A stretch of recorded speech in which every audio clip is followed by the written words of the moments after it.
Berarti bapak kuwi pancen lahir batin nggone mbantu karo anakmu Bagong. Ngono wae.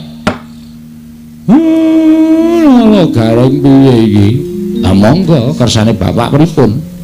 Petruk piye? Kowe ora ngerti. Pun rasa tareng-tareng. Gek cekat-cekat menyang iki ana uang transport 20.000 tekan Kendhigong tekan Kayangan kok 20.000. Pripun, Pak? Nek upama aku rasa munggah ning Kayangan piye? Lah terus adikku guru tak undangi mrene.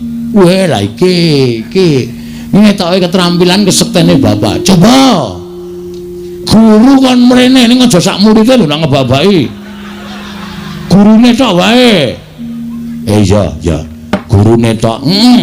Engko ndak ngebabaki aku malah kewan le nyuguh aku. Iya. Tak matek aji ya Bagong matek aji pameling. Bathara guru men tekan ana ing kene. Kowe matura dhewe sak karepmu. Entuk karorane ya sak karepmu, aku ming sak derma nglantarake. Nggih, Pak, ngestoke dawuh. Sigra andumuk kunjunge Kelurahan Semar Badranaya. Lamun Kelurahan Semar ndumuk kunjunge tegese duwe gawe. Sigra matek aji pameling. Datan dangu cumorot saking Dirgantara. Nenggih. Onyang Madyapada nenggih Hyang Pikulun. Sang Hyang Jagat Grinata ya Sang Hyang Bathara Guru tumedhak wonten ing bali wismaning Kelurahan Bagong. Ki kono wong malak. Malak piye? Kancane tangane loro kok papat dhewe. Ki nek adus suwe tenan ki ngosoki kelek papat. Linggo ngisor. Kuwi Bathara Guru. Lho, kok ora nggo stop map? Bathara Guru. Ayo linggo ngisor. Nggih, Pak. Waduh, rawuh tenan. Nun ya, Pak? Iya. Mas Tuna Musidang. Sekaring bawana langgeng, Kakang Ismaya ndangu kalian kula. Sing gedhe pangapuramu. Manikmaya paripaksa kuwi tak rawuhake ning kene ya mergo ana wigati sing bakal tak aturake marang Manikmaya. Kakang Ismaya kula ngaturaken bekti kula kunju. Iya tak tampa pangestu tampanana. Edian ora basa ya, Pak. Kuwi adikku kok. Oh iya, Nding. Tejamaya, Ismaya, Ismanta. Sapa? Manikmaya. Oh lah. Pukulun kula ngaturaken bekti kula kunjuk pukulun. Nyayana garing ingsun nampa. Ora liwat pangestu ingsun tampanana. Kula pundi kejimat paripin daerah ning kasan-kusan reng ora medhing oh iya lali aku orang saking kamiteng gengen karo busanane pukulun Bathara Guru ting glebyar ora karu-karuan. Pukulun bekti kula kunjuk ya Petruk ulun tampa pangestu ulun tampanana kula pundi kejimat paripin daerah ning kasan-kusan. Pukulun kula ngaturaken bekti kula kunjuk pukulun. Iya Bagong ulun tampa pangestu ulun tampanana kula pundi kejimat paripin dayana ing kasantosan. Lah menika ngaten pukulun estunipun panjenengan rawuh wonten ing pedukuhan kula menika panci kula ingkang nyuwun tulung dhateng Bapak Semar ngrawuhaken pukulun Bathara Guru. Iya Bagong ulun boya apa-apa. Apa piye? Ora sembrono lungguh disotke. Wah, anake Pak D Semar e. Ikan mengadimu santai wae, Pak. Ulun boya. Ulan kok ulun apa ulan? Wah, aku gak ngece MC-ne mau dadi kelera-keleru aku. Kualat tenan aku. Kakang Semar, apa? Wonten menapa? Mangke menawi kula paring pangandikan iki lan Bagong malah mboten rampung-rampung. Ya ming ana penjaluk sithik saka anakku sing bakal katur marang Manikmaya. Wis ben anakku sing matur dhewe mengko ndak dikira aku piye-piye. Bathara Guru menawi ngaten inggih Bagong matura. Mengaten pukulun. Kula menika nggadahi gegayuhan kepengin bangun desa kula. nelasaken masa bakti kula 1919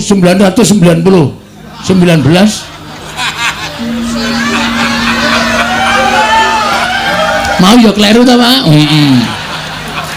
Oh, dadi lurah kok suwe men pirang-pirang abad 1919 edan tenan. Aku wong lahir wis metu udel Pak.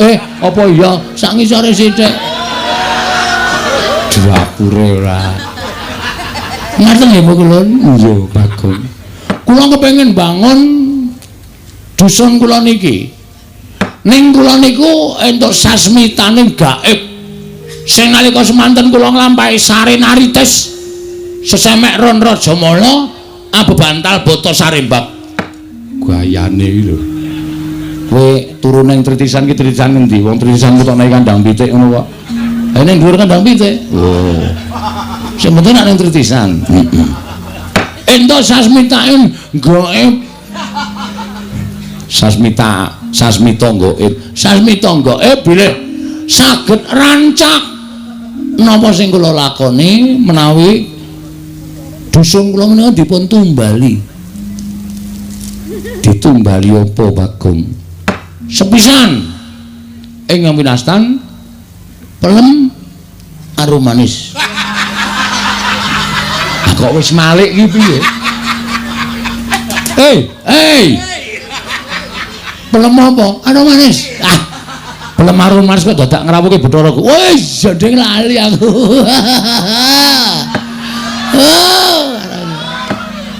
Wong bloon tenan. Pelem apa Bagong? Pelem pertangga jiwa. Kalian jambu nganggone muni kluthuk tak bandem. Sandal saka kene. Jambu dipanirmala. Mekaten.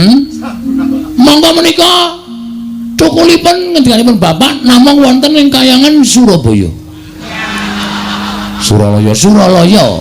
Papan pelengganipun Pukulun Bathara Guru. Mila Bapak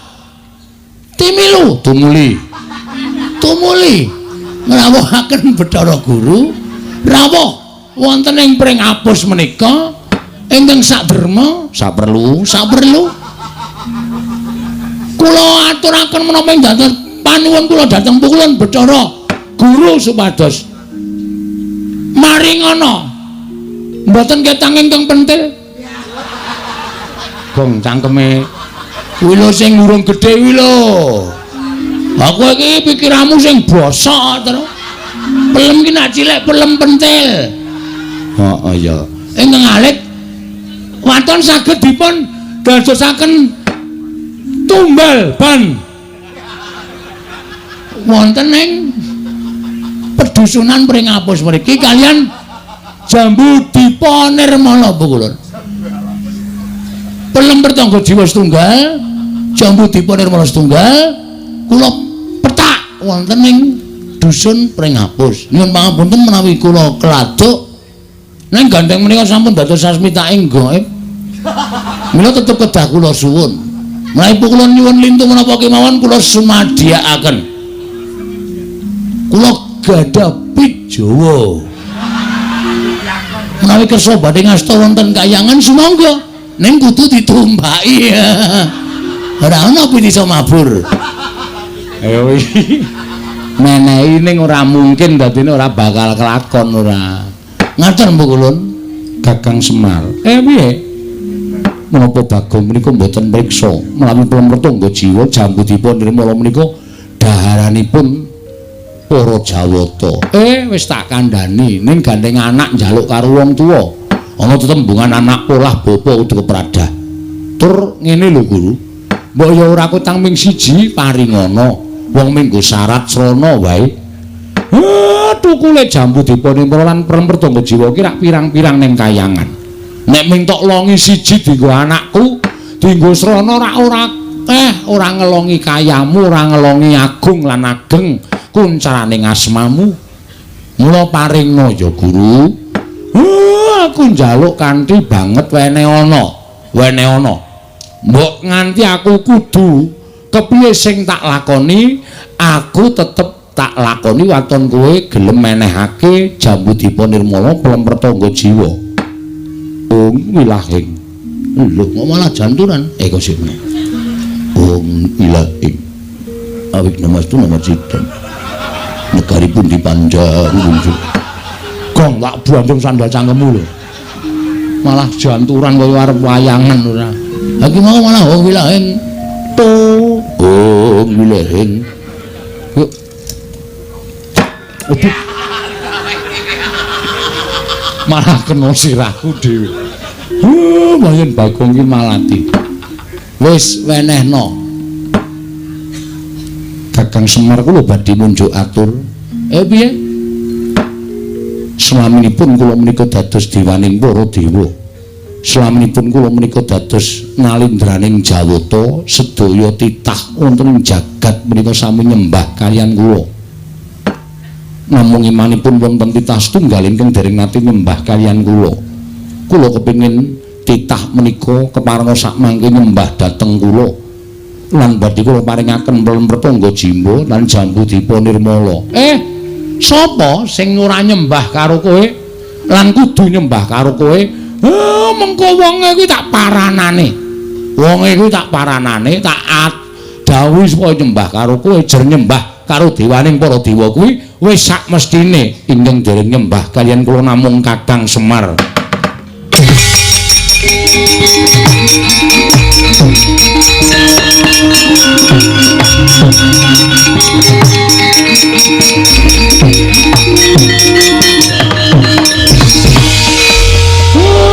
Nek pancen kuwi syarate. Nadan aku kudu nglesot ning ngarepmu, tak lakonane. Ben napa sing dadi penjangkane anakku iso kelakon? Jangan, Pak. Aja. Bagong, menapa sing tok karepke kelakon? Aku sing ora entuk. Aku ora tegel bapak klesotan ning ngarepe Bathara Guru. Bathara Guru kuwi adimu to? Aja. Wis Pak ora apa-apa. Aku ora diwenehi jambu dipa nirmala ora masalah. Kowe ngerti to? Aku duwe kepinteran nyolong. Wis rasah njaluk ngacolonge kayangan. Angel sole kayangan kuwi rapet-rapet to kaya apa ngrungsang linggis.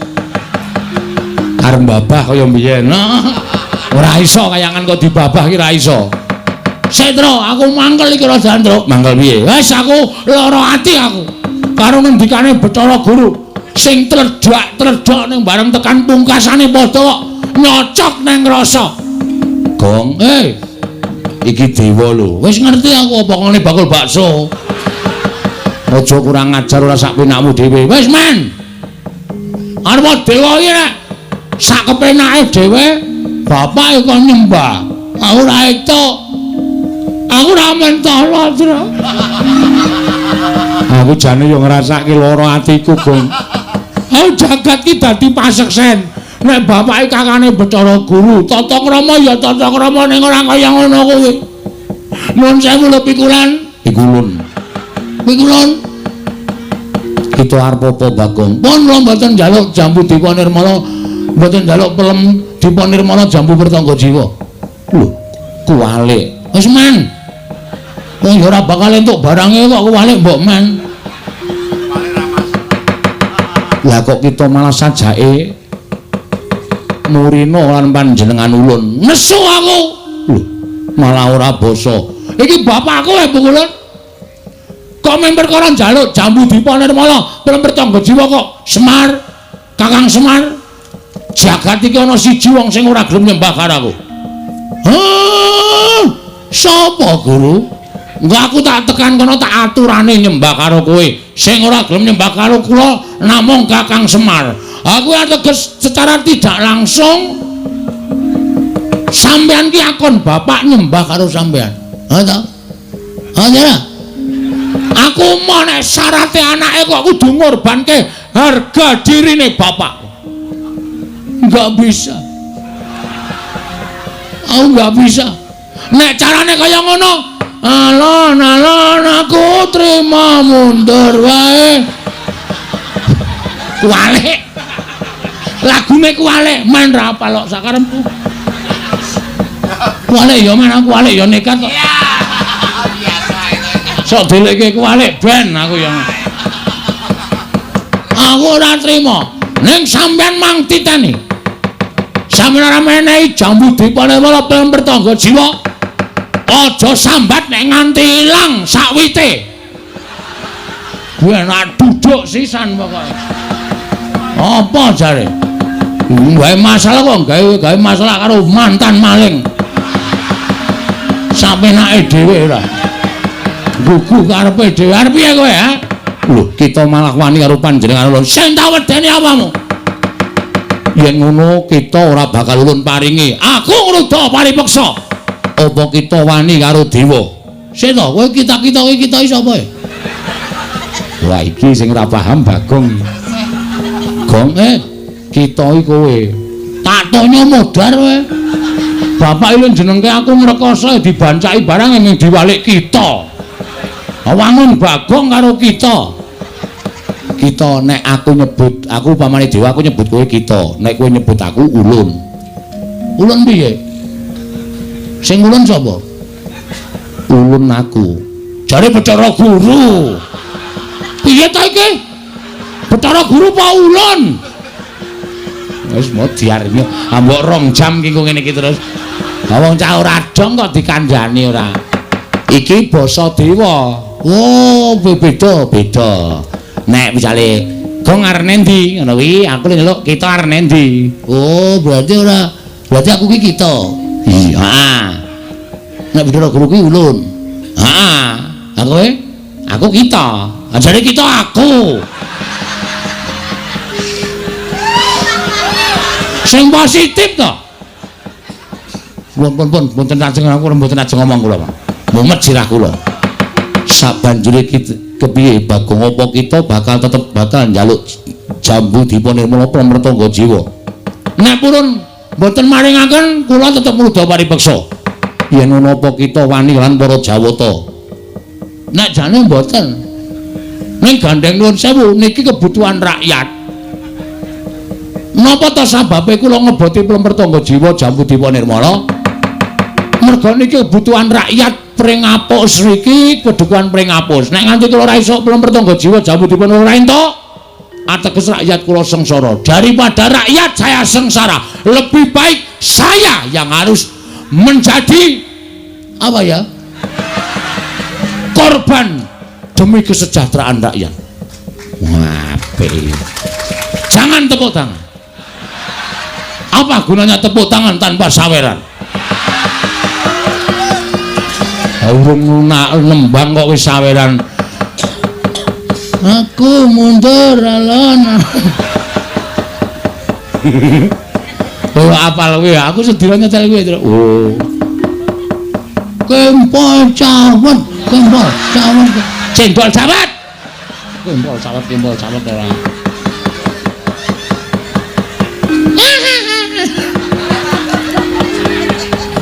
Ibu-ibu lek guyu nganti ora kepoyo malah ciraka.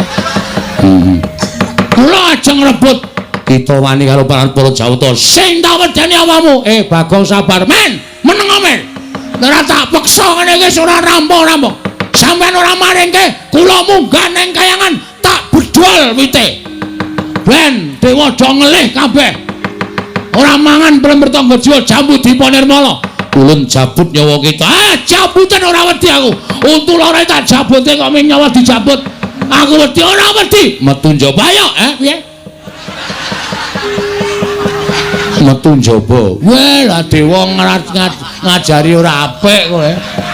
Hah? Dewa ngajari ora apik. Nek wis sah, wis resmi iki ditokke jero. Lah metu njaba. Oh, kurang ajar kowe ra.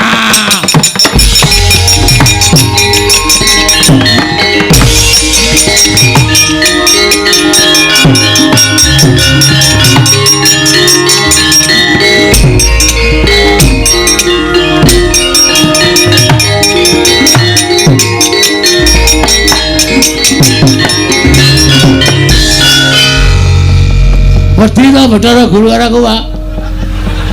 Kae iki ora wedi ning kae metu ning pelataran nglumpukke dewa-dewa mateni kowe. Waduh,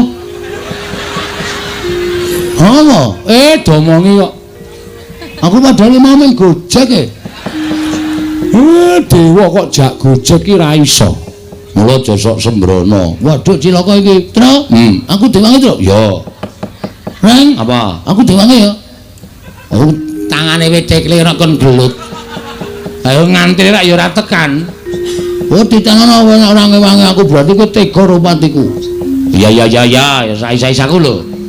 Kowe ketoke cilik nek gelut trampil e. Ngono aku diwangi ya, Reng? Iya. Aku dilindungi, kowe pokoke tak dapuk dadi linmas. Oh iya. Linmas kaya ngene iki sing wedi sapa coba? Linmas kok ting gendhiek-gendhiek ngene. Sing penting getakane kok, Tru. Getakan sempritan sing penting. Nah iya ora. Wis Pak, Bapak rasa kuwatir, tak tanggungi Pak, rasa wedi. Ngono ana apa-apa piye? Ah saya tak takon. Kowe tresno ora aku? Aku tresno. Nek kowe tresno, mengko nek Bathara Guru methoke aku arep matani karo aku. Pethoke ya, Pak? Oh iya. Ya? Anake Bathara Guru jenenge apa? Bathara Indra. Sisan kuwi pethono sisan, Pak. Oh iya. Terus liyane oke. Penyarian Yamadipati, Mahadewa, Bathara Brahma, Bathara Sambu. Lan sak piturute akeh banget dewa. Oh, delok turung kuwi petuk isan ya, Pak? Wow. Coro. Trenggiling. Ngono. Misuwi kok ora wangun to, Geng? Nek wis ora gatek iki aja dibaleni. Senengane kok malah badarke dhewe. Aku karang ya sak ngono kuwi. Nek ora bener ki aku sak ora lega. Aku iki wis rampunge iso tak bener ora ya mau. Ora yakin e. Mamet tuan dhisik aku tak methuke karo dewa-dewa kae. Ning sing enom-enom pethukno, nek Bathara Guru sing maju aku sing methuke. Siap ya, Traya? Yo, ora nggo gending, slepek. Oh iya. Nganggo slepek wae. Tung, tak. Jelali. Nambah mangwa suci jalalala. Sasi seswarane pesona wala. Rambang ular kambang. Oh ya emang aja. Yo. Merkencong warudaya. Pak Pong Bu Bolong kali codhe sapa sing gawe? Lah nyuwun sewu, Dik. Paduka nganti para wadya bala Durandara tumedhak wonten ing Madyapada menika mboten pangling wonten tampel wates. Padukuhan mring ngapus papan pernahipun Bagong. Menika mangku suraos ngados pundi parang ingkang raka ing Sidhe Pangdal Cemadong dawuh, Dik. Kula nadyan kula pun penyarian Cemadong dawuh, Pulun kula ingkang putra pun Bathara Indra Cemadong dawuh. Pulun kula ingkang putra pun Bathara Brahma Cemadong dawuh. Nggih, Pulun kula ingkang putra pun Yama Dipati Cemadong dawuh. Kakang Narada, Kakang Resi Kanika putra, inggih wonten timbalan. Mugi dados ing kawuningan tedhahipun ingkang rayipun Bathara Guru wonten ing papan mriki krana kula nampi timbalanipun Kakang Semar inggih Kakang Ismaya ingkang miji dhateng ingkang rayipun Manikmaya supados tedhak wonten ing Madyapada. Lajeng kersanipun Kakang Semar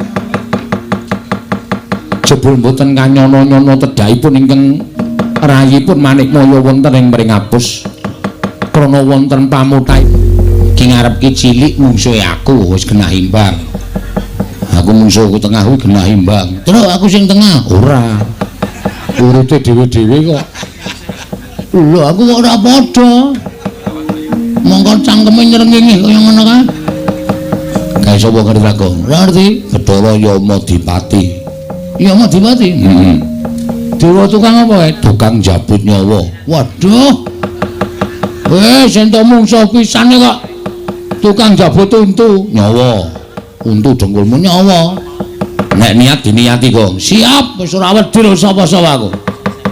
Kula ngatur bekti kula kunjuk Pukulun. Menawa garing tak tampa pangestuku tamanono. Pukulun Bathara Penyarian. Oh, Pak Carik. Udu. Bathara Penyarian. Kuwi kancane Pak Carik. Ha iya wis. Bekti kula Pukulun. Iya Petra tak tampa. Pukulun bekti kula. Iya Bagong tak tampa. Pukulun Bathara Indra ngaturan bekti kula kunjuk. Yo, garing tak tampa. kula Indra ngaturaken bekti kula kunjuk ya pitulung tak tampa. Indra sapa to? Indra Dewa. Engko dono kasih Indra udu. Ora film ora. Mun Bathara Indra ngaturaken bekti kula kunjuk ya Bagong tak tampa. Kulun Yamadipati bekti kula ya Garing tak tampa. Waduh serem suarane. Ya Garing tak tampa. Untal cengelmu. Medeni Indra wis tenang wae santai. Daya Madipati bekti kula kunjuk ya Bak Petro tak tampa. Daya Madipati bekti kula kunjuk ya Bagong tak tampa. Waduh. Aku ngono barang Indra, kaya seger ndelok aku. Aku ucul klambi katokan training ngono kok. Mulane ya seger awakmu kimplah-kimplah. Ora dicokot iki diaginge iso mak grewel ngono. Mbok ora medeni. Wong arep perang kok malah dideg-degi. Nala Garing wonten dawuh Pukulun. Tekan koneng maman kene didhawuhi Wang Pikulun Jatimurti Wong Pikulun Bathara Guru. Wigatosipun aku kinen ngrangket karo kowe. Lho, sebabipun menapa? Merga kowe wani karo Wang Pikulun Bathara Guru. Kowe ora ngeparengake yen to Siwa Badranaya ya Siwa Ismaya nyembah marang dramaning Wang Pikulun Bathara Guru. Wane perkara niku beda perkara. Semar niku bapak kula. Ning nganti bapak kula digawe diasorake derajate kaya nyembah dramaning Petulun Bathara Guru ora bakal kelakon. Upama Semar gelem, anak-anake sing ora gelem. Ngoten. Tur niku kula ajangi jembar. Kula ngerti nek dewa-dewane ajeng ora trima karo napa sing kula lakoni. Rawi-rawi rantas malang-malang tak putung. Sapa ngganggu bapak nyawane Garing tak ikhlasake. Lho, kowe wani karo dewa, sing tak wedeni apamu? Ming dewa iki kok diwedeni. Ya, Tru. Aku karo tukang nagih utang ora wedi kok. Ming dewa diwedeni. Wae siap, Gong, siap kae. Apa Petruk bareng membelani karo bapakne. Lho anake, Mas. Mun sewu Pukulun lu anake bapak. Dadi nek Garing belani kula mesti belani. Wah, nek ngono Bagong ya belani. Ora belani, ndeng belani. Medeni nek omong untune kok graji, Tru. Ora apa-apa anggere kowe iki tetek ora masalah. Aku belani. Kowe sapa jenengmu? Yamadipati. Yamadipati. Ya. Kowe belani kena ning ditena jabut nyawamu. Wow. Senengane jabut kowe ya. Belum rampung barang kok jabut ya. Manusia macam apa itu? Macam Bagong ora semingkir apa kelakon kene marganing patimu Singalena prapting walis. Lho, wani aku sing tak wedeni apamu. Kelakon tak bondo, tak krincung sikilmu Nala Garing. Mang maju, nek ana dewa kewirangan aja tundang Nala Garing. Mati dening aku. Petruk kene marganing patimu. Monggo kula ladosi, Bro.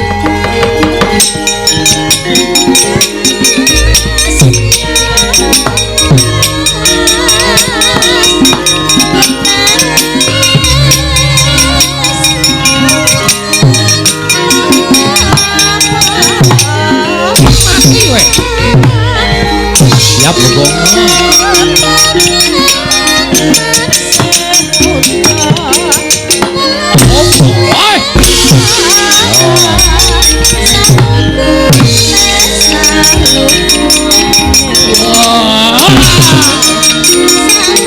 Tradisi itu man.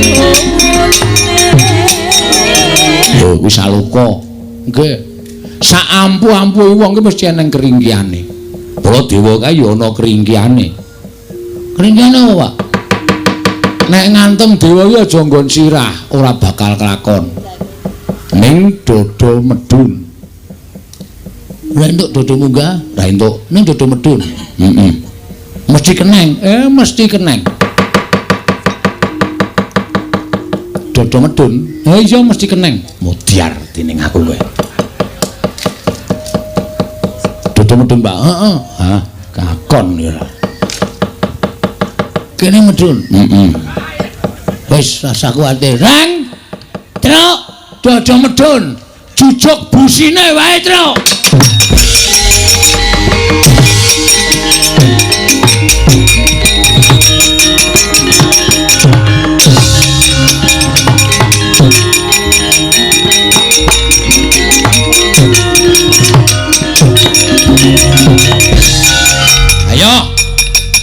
Suramrata Jayamrata imbang yen padha-padha. Kowe arep ngopo kowe? Kowe arep ngopo kowe? Mang tutuke le ngantem. Mang tutuke. Sadurunge aku semaput mbales kowe ora kekecek aja duntang nala garing. Ayo, aku walesen. Aku walesen. Reng, apa? Nggon busi. Oh siap. Kono wis lentreke lorone ra jamak-jamak. Bres ngono Reng. Mati dene aku. Ayo walesen, mati ya. Waduh, waduh, waduh. Mutar Reng.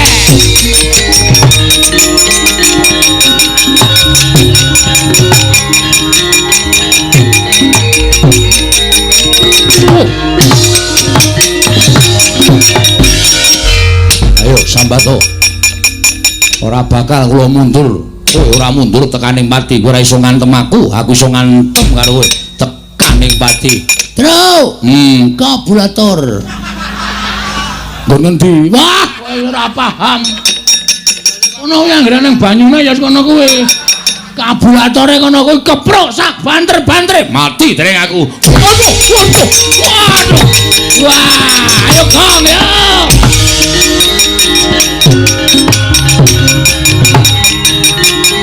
Wah. Oi. Ah. Ayo walesen aku, walesen aku. Walesen. Iso males karo aku.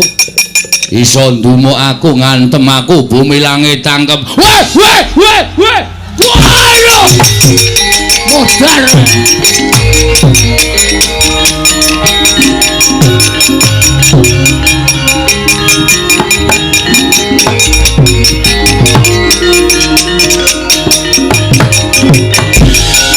Pecah kula mati aku edan.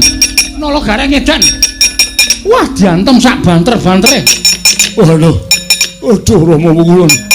Pecah kula waduh. Mboten saged mlampah. Waduh. Waduh. Bagong edan. Nganti muni makluk ngono. Aduh. Wah, latara. Ngamuk punggung Sulatanto Nirbaya Nirwikara. Panakawan gawe wirangking para dewa. Cestri Sula ora padha tekaning pati aja dundang Bathara Guru leganing ati.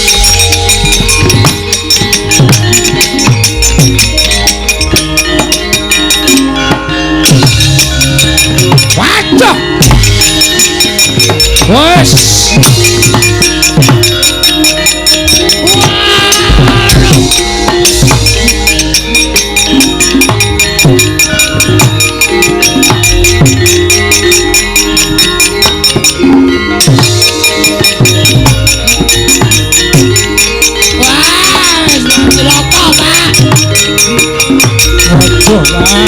Cilaka, Pak.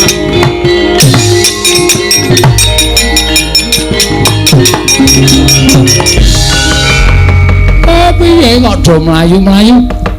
Wah, wis. Nek dewane kalah kabeh. Cocok ora? Dodo medun cocok. Sip, Mak. Penyarian tak kwampleng tutuk. Bebek ora karo-karuan ya. Jungkel-jungkel doro intulak antem ya kontal. Pak, Bathara Guru nggawa drai. Drai dengkul memlocot ora. Sing marai mlayu ki ya mbuat Bathara Guru nggawa gaman kae. Namane apa ya, Tru? Kae jenenge kaya tombak ning pucuke telu, Pak. Kuwi bebayani. Ora ana sing wani nampani kuwi. Kuwi pusakane Bathara Guru sing jeneng Cestri Sula. Cestri Sula, Tru. Gong Cestri Sula, Gong. Agene men Cestri Amin. Cestri Sula. Mula kok ditokke kok suarane. Cengkoke iki dawe-dawe. Cestri Sula. Kae ora ana sing wani methuk kene bapakmu wani. Ngene bapak mati. Lho bapak Sido. Pendem ya, Pak ya. Hus. Apa meneh wong mati e? Karo bapakne kaya ngono to, Gong. Kon piye nek mati? Nek aku mati kowe ora sida mbangun desa. Waduh, wis ora ketemu Pak Bina. Cilaka iki to. Ha iya. Kudu sing mbangun desa iki. Pak Bina ora ono. Anu Den Bagus sing ngarsa. Iya. Ha iya jawe. Kowe do tengok kene. Bagong Petruk gareng tengok kene. Bathara Guru aku tak neng kene ora tekan kene dhewe wong.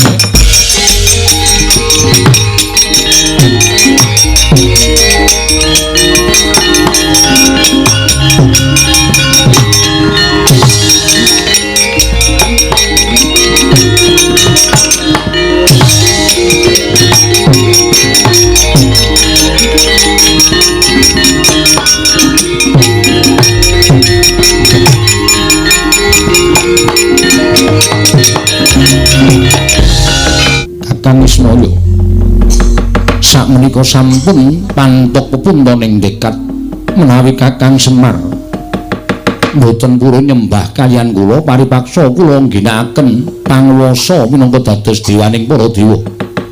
Kakang Semar saat majanipun badhe kula tegakaken Kakang. Mbok sabar to Manikmaya.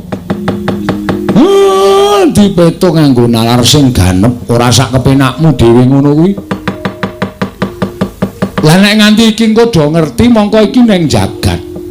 Nek nganti Manikmaya ngerti mateni Semar, apa jeneng ora banger bacin asmamu? Sing padha wis weruh.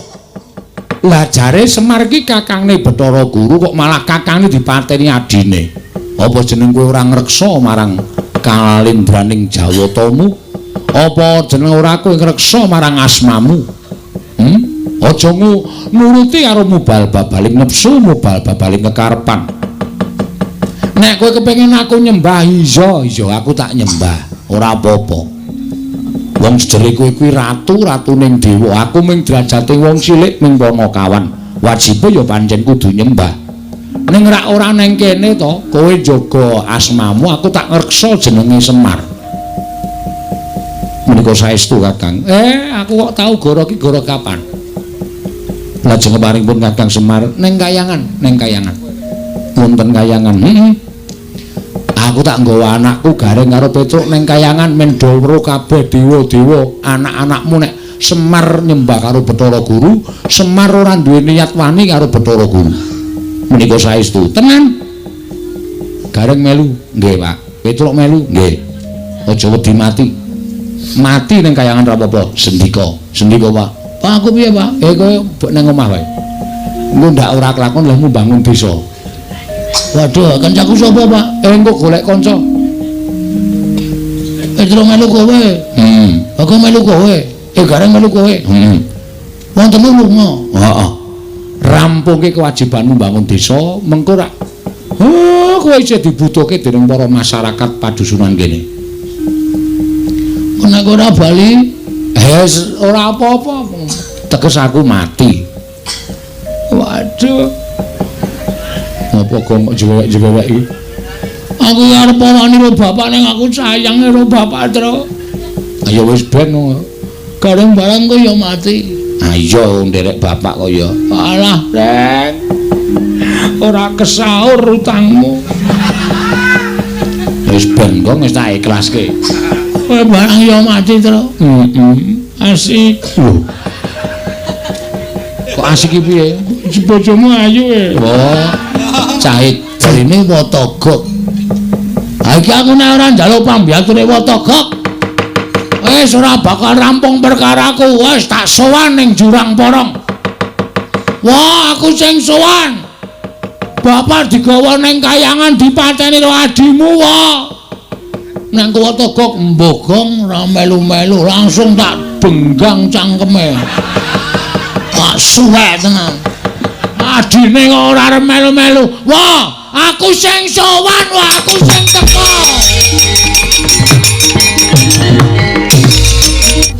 Jane eneng apa to, Kang? Tak sawang kok pirang-pirang dina iki Kang Togok ora jenak.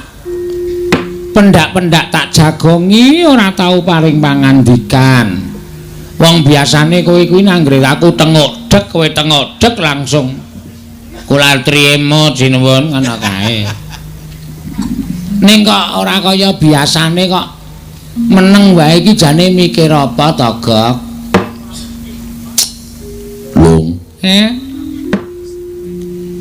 Aku ki jane ya wis wong tuwa. Nek arep tak kandhake kok rasane isin. Wong aku ki arep kaya ngene wis tuwa, tur dasare aku wis wareg mangan gempalaning jagat legiasi ning kahanan. Ha iya, lah kok susah ki ngapa? Mbok wis sak titahe kok digawe ngene ya manut, digawe ngono ya manut. Wong sing jeneng awake dhewe ki ana sing murba masesa ya kuwi Gusti Kang Maha Suci. Mula ora usah dadak pikiran werna-werna, ora usah dadak penjaluk sing aneh-aneh. Sak murwate mengko ndak dikira cecak nguntal cagak. Cebol nggayu wulan wuta ngitung lintang tangeh kelakone cepak wurunge kok. Ora perkara kok aku duwe penjaluk kuwi ora. Lah gimana? Aku ki mbah piye ya lung arep ngrembug iki jancane sepele. Mene entuk tak gagas-gagas kok saya ngrantes nang pikir. Lah apa mulane omonga? Aku ki 3 dina kepungkur jemuah kliwon wingi. Heeh. 3 dina kepungkur? Heeh. Kuwi dinane sapa wong aku saiki lagi Selasa kok. Ceritane ngono kuwi. Heeh. Kuwi aku ngimpi. Ngimpi apa? Dulurku lanang kok kayane pirasatku ora apik ya, Lung. Kose ngimpekke aku ora. Lho, dulurmu ki sapa? Wong nyatane kowe tak kancani urip seprono-sprene ya mung karo aku, ora karo sapa-sapa. Ngalor ngidul ya karo aku, gulang-gulung ya karo aku. Kok kowe muni nek dulurmu lanang kuwi tak impekke elek ki, aku apa piye, Gok? Kudu. Ora ya ngerti to aku kuwi ndek sedulur, adi ning tanah Jawa. Oh, Semar. Ismaya. Heeh. Ngapa Semar? Tak impekke kok ora apik. Semar ki lelayaran numpak baita, ning kok ora ning segara, ora ning Bengawan, ora ning kali. Ning kolah ora. Jeneng kapal kok ning kolah nyocok cengelmu iki, Pak. Rasae masih tegak. Biasa wae wong sing jeneng omongan ki ya diselani nganggo gocek ngundak sepaneng. Lah iya.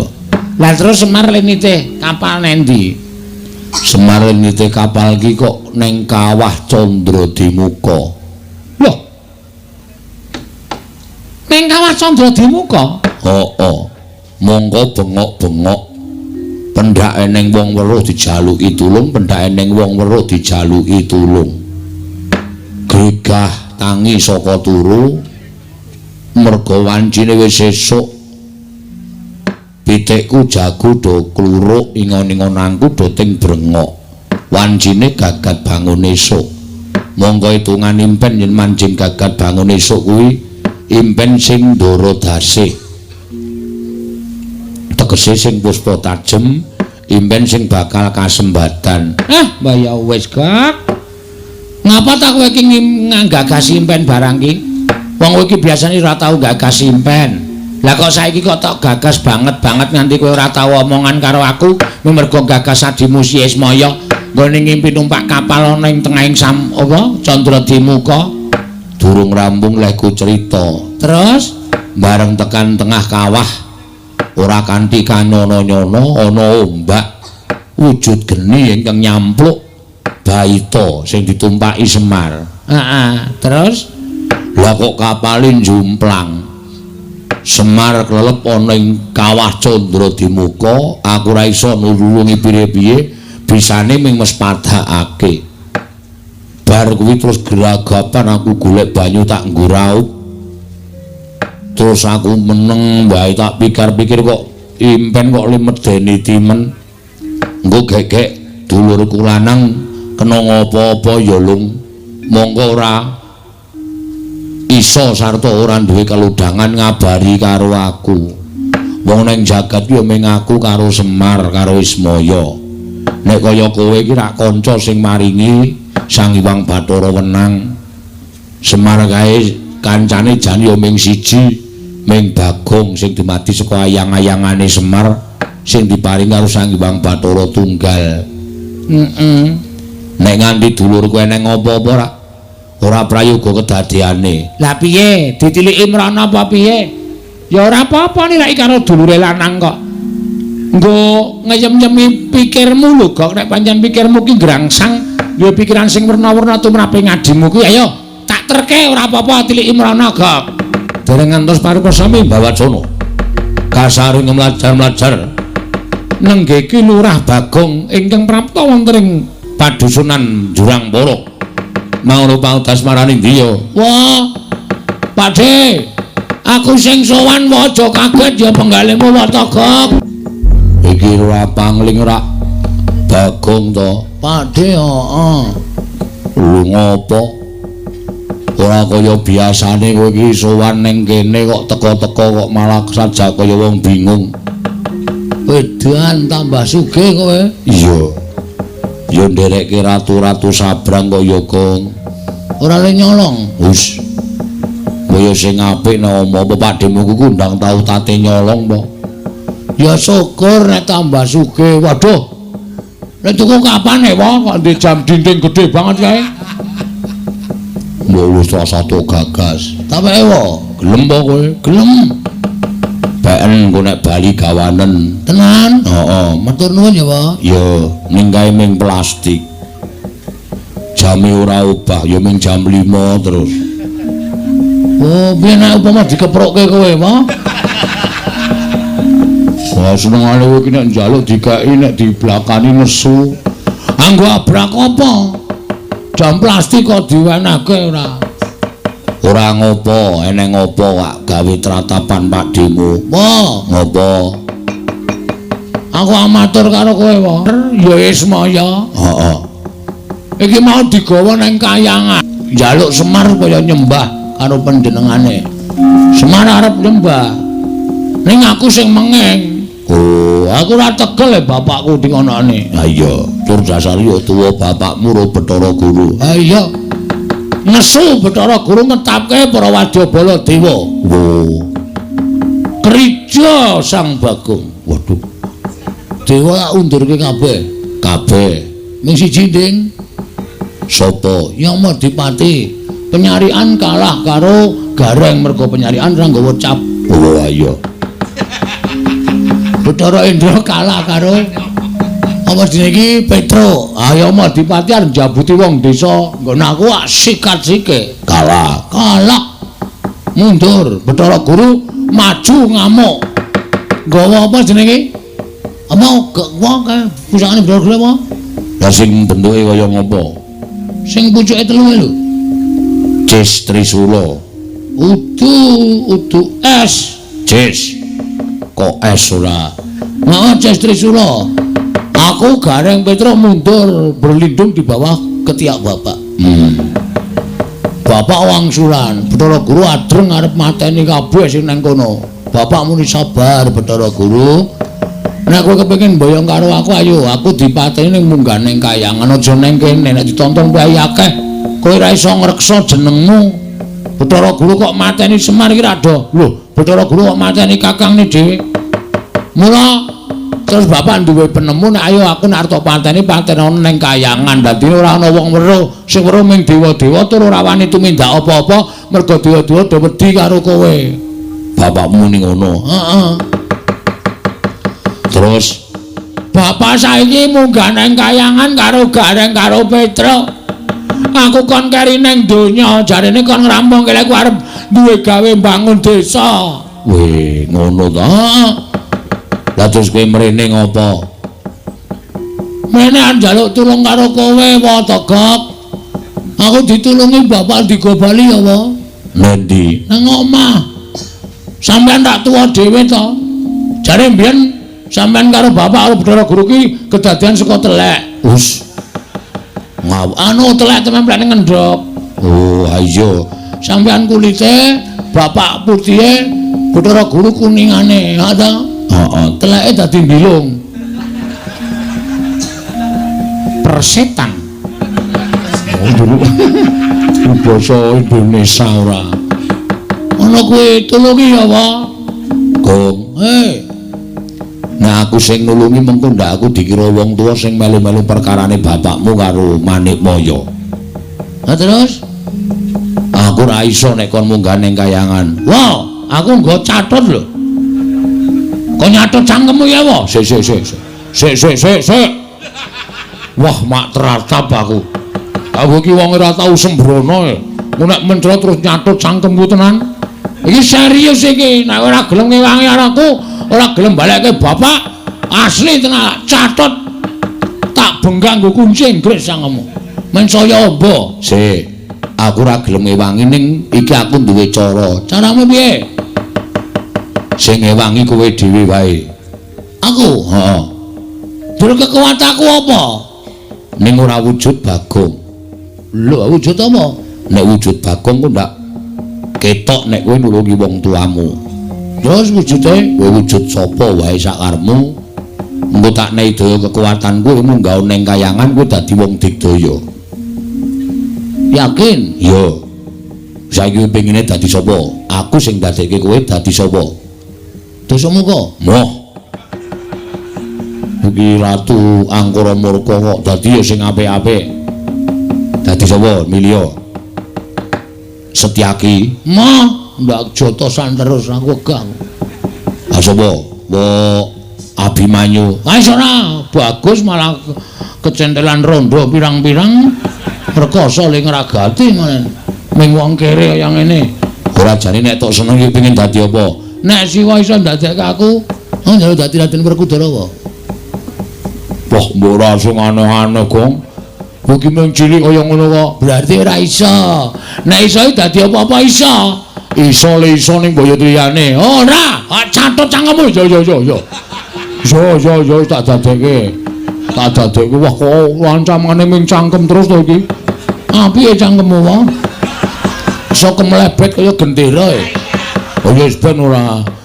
Wis wani dadi Raden Werkudara. Wani, nek ketemu Raden Werkudara tenan kowe nanggung dhewe perkarane. Tak tanggunge.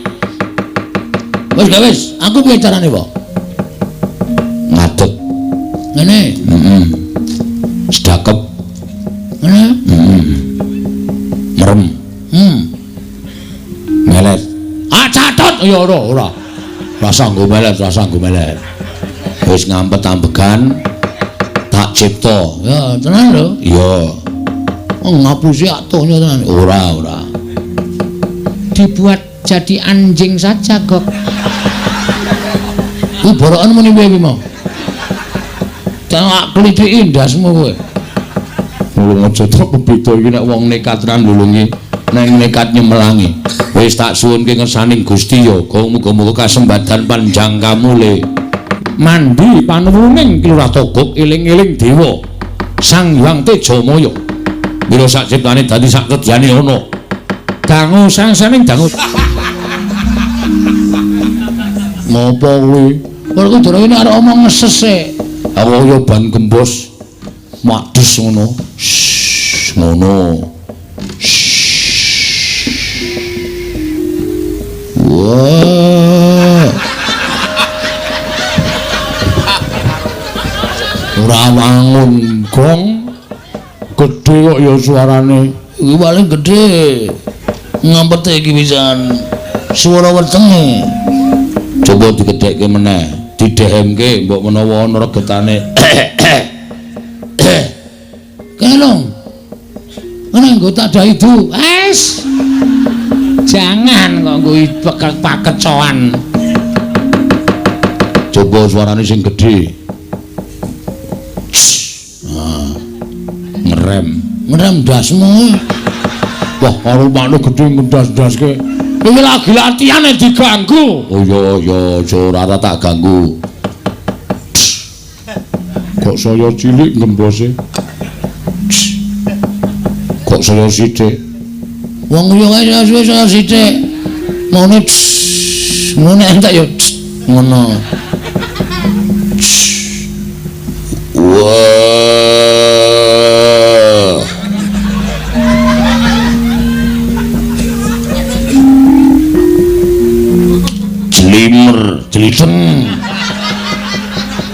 Jeliteng kakangku. Kok kayane kurang gedhe, Gong. Tok sik. Lah saya sithik pisan. Wah.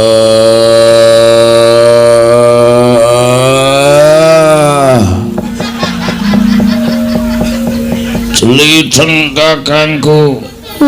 Walah malah ngentut barang iki. Ngampet tok ya. Angel dadi ganti wae Gok. Ganti Ndara Kresna wae. Moh wis ora iso wis sane kuwi ya kuwi. Waduh iso konangan ya. Bahasane biasa wae ya iso karemu. Wah, kuwi. Nang ngene iki mung sithik. Iki soal iki wis tak kelumpuke terus tak bleduke tuk ngono. Wah, ngono ta. Wah. Toko. Waduh ketara lung ben modar. Konangan sing asli tutuki modar. Sing gandeng. Wah. Toko. Jatuh kula. Tejo mantri. Nah, iki rada wangun iki. Aku Aja watuk. ngampet Kok bajigur. Angel ra jama-jama sana kangelan aku. Wah ya wis sakaremu ora. Wah. Ora nrimake pono kawanku. Semar, Garet, Petruk digawa ning kayangan. Toko nyilih cangkemmu. Warga ngopo to ya? Pengestono kok aku arep munggah ning kayangan. Medal pundi? Metu undak-undakan. Kayangan ora ana undak-undakane. Kok ora dipasangi lip. Lip-lip napa ora? Kaya ning pundi mawon lip-lip ora. Pun kek Ndara Werkudara tindak teng kayangan Matekaji Bandung Bondowoso. Wega sebabe lek ketemu Rara Jonggrang Haji ora bakal mandi. Ngono iku aji-aji ampuh. Bathara Guru. Wah. Jan angel. Iki aku nang njaluk ganti piye kok? Yo ganti-ganti ning aja ganti sing anu. Anu ganti Ndara Janaka wae. Oh iya. Guys, aku rekoso iki lho nggawa awake rekoso abote ra jamak-jamak. Wis aku tak sedekap. Yo, mulak-malik engko nek balik Janaka ora iso nyuwara nek malik meneh aku mau lho. Ora aku ning Janaka yakin sip. Oh iya. Tapi iki nek Janaka. Bisa tak nggawe cewek-cewek kuwi. Waduh kaya. Ya wis tak doake. Anu wae, nekula wae. Oh ya Janaka wis ndak. Mlorok mripate. Mesake. Aku tunane ora positif gonta-ganti. Kok gawe aku nganggo Werkudara rekoso e. Yo tak donga. Ngroko piyambak. Inggih miyos Sanghyang Ismaya. Ngantos kemekatan kedadosanipun. Menika dos pundi rai mangke wonten tantrimanipun. Ingkang ngakarya jagat dhateng tumindak paduka Adi Pramila Banagara menika ingkang badhe nanggil sinten to Pidi?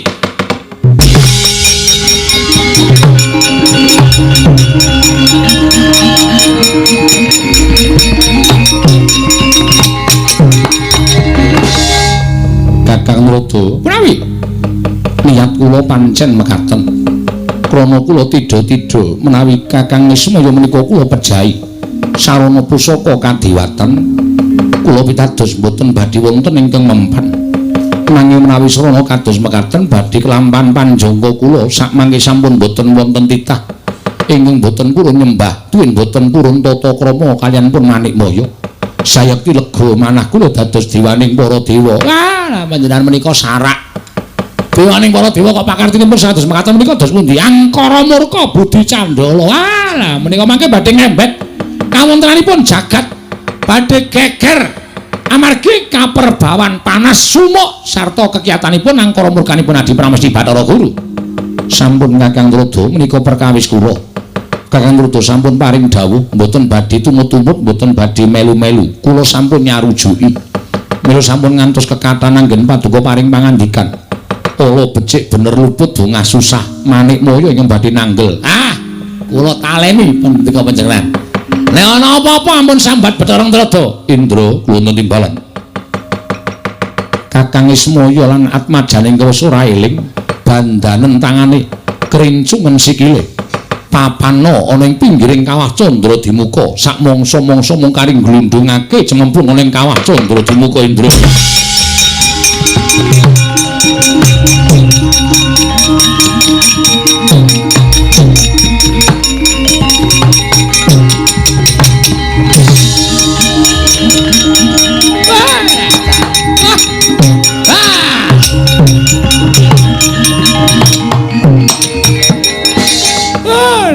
Giris ati kula.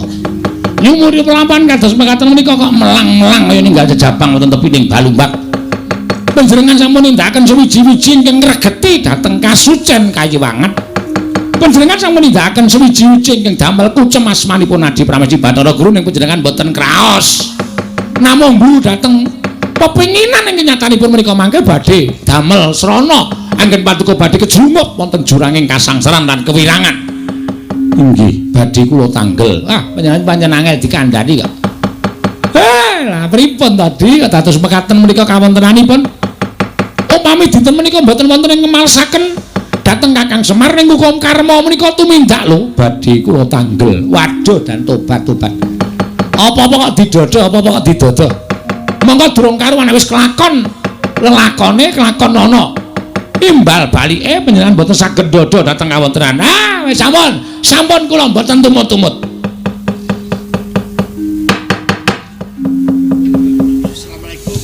Assalamualaikum. Sapa iki kok? Kori selo mateng kok didodok iki lho. Wah. Pukulun. Kula ingkang abdi pun satriya ing Madangkara. Raden Janaka, Raden Brahma Kumbara. Kula ingkang sowan ngabiyantara Pukulun. Nalikane raen dalu ongagungan sanya meti sirap kang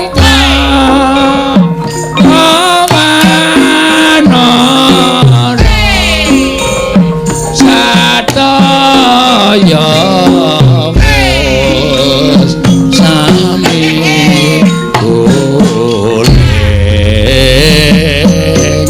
nadyanari sudan sono gong iki apa iki lho lha ana apa Janaka edan iki ngapa iki Kakang Rada menawi menika rak kados titah panengah Pandhawa. Ha inggih lah kaya ngono iki lho kok nggawa glothekan barang. Wah, lah menika pripun iki lho? Sampun Kakang kula ingin badhe ndangu. Kulub Arjuna padha kanthi raja sapraptanira nggih Janaka.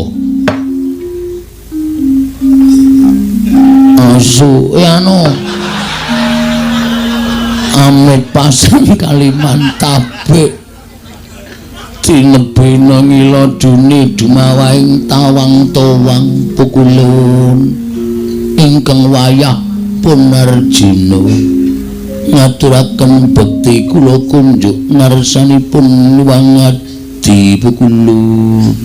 Ya Janaka luntampa pangestu luntamanono Janaka kula cancang pucaking reni weni dumawahing wijang rumeketing werdaya saestu andadosaken cahya nur cahya ndadosaken Giri Patembaya. Yo Arjuna, Giri Patembayane sapa? Kula piyambak mboten mangertos Pukulun. Janaka padha raja sak prapta kita.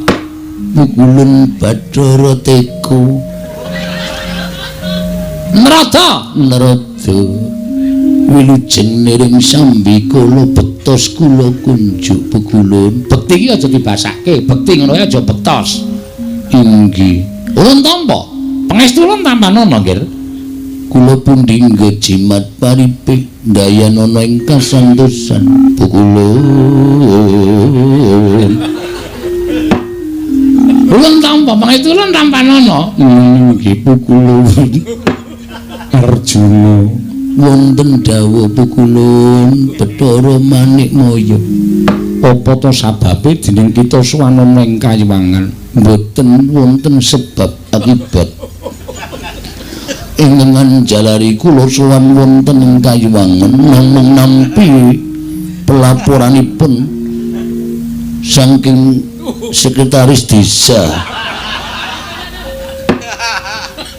menawi Kakang Semar lan sedaya para putra putranipun menapa pasang giri kalersan kabuyung wonten ing Kayuwangan Bekulun. Iya, Arjuna, apan kepara nyata langkung Kakang Semar ndak boyong marang Kayuwangan menawi dipun keparengaken kula badhe nyuwun arta nyuwun priksa Bekulun.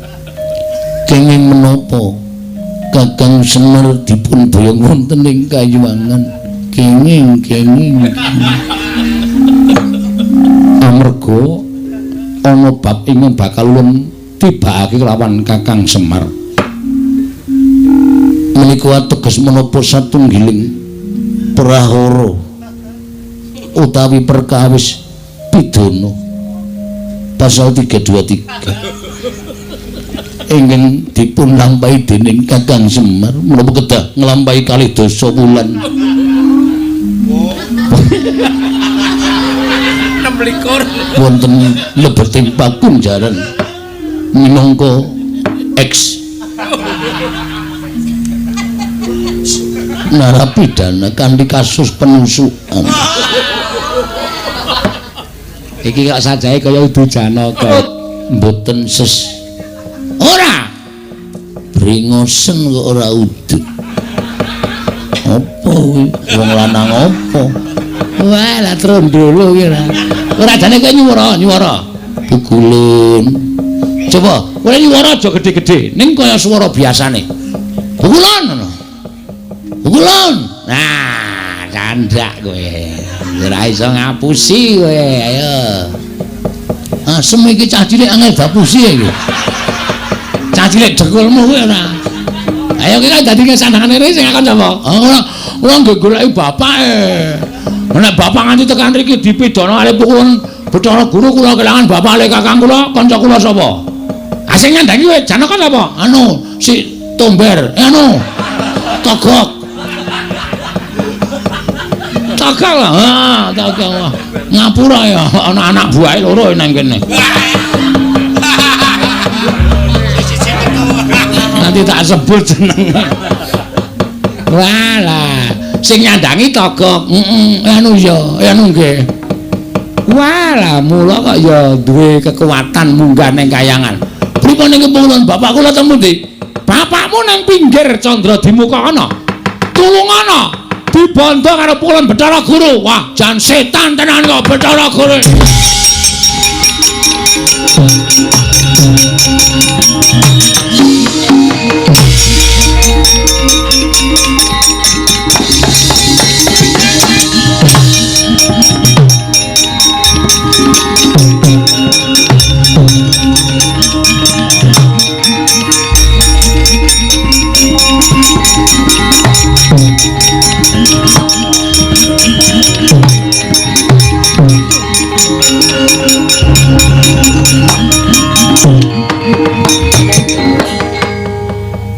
Kakang Semar.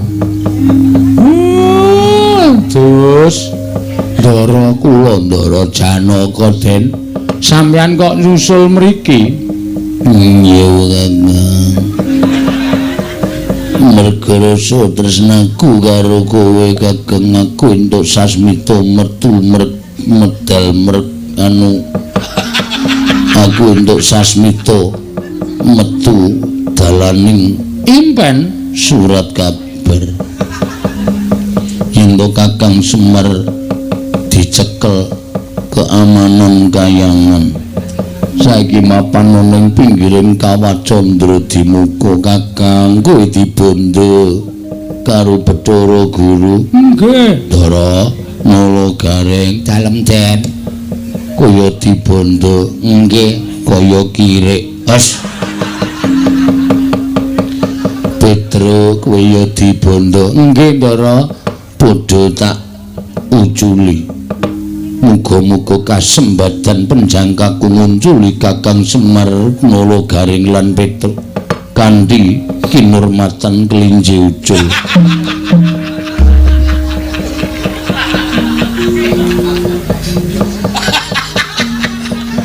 pun pokoke kanggo kinurmatan napa-napa kula nderek waton kula diuculi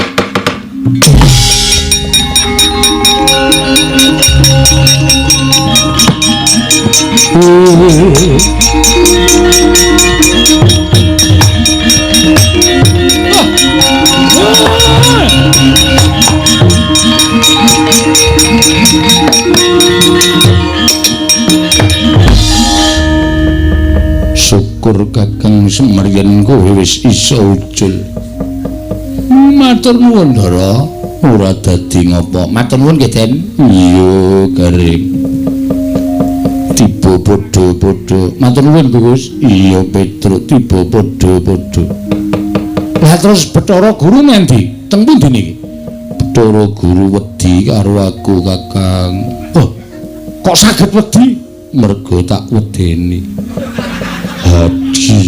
hadi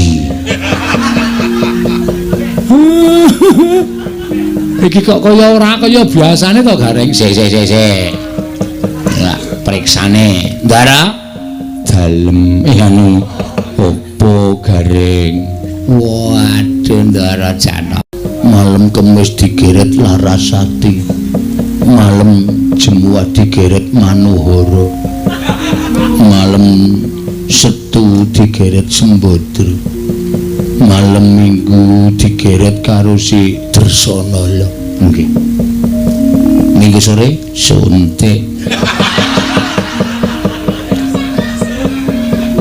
truk sambat truk bedhek-bedhekan aku ngerti kowe ya mbok tak rasa nguli rasa diambu wae awake wong bocah iki ora tau adus nek adus mung bareng sura nyuwun ngapura karo Bagong Pukulun kula jejering Jawata apa ngatasi dewa duwe keluputan ora gelem nyuwun ngapura karo titah luwih dhuwur derajate luwih jembar kesabaran yen to ana dewa ingkang nyuwun ngapura kalawan titah yen to pancen dewani luput inggih Pukulun mistakaken dawuh wis ngono wae Bathara Guru ulun kondur makayangan Pukulun menapa boten manjing wonten angganipun ingkang abdi malih wis cukup tekam semene aduh Pukulun bakal hancur saya Pukulun mboten wonten kekuatan ingkang ngayomi dhateng kula Pukulun suram-suram Tiwangkara genggen modiar cacate ora diayomi karo Pukulun Bathara Wenang wis ora bakal duwe kadigdayan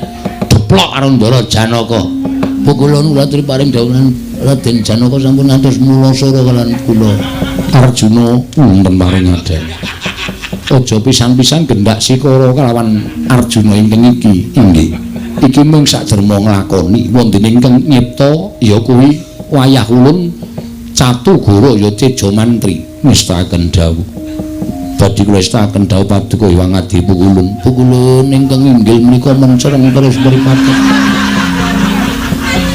nyuwun tulung Pukulun Werkudara nggih aja nganti wilara karo Arjuna iki ya nggir yo wah setan Pukulun panjenengan dipun sebut setan ora jan ngerol tenan saka ngarep tekan rampung kok ora ana ora tanpa bagong terus tekan meh bubar kaya ngene iki wis ulun kuntu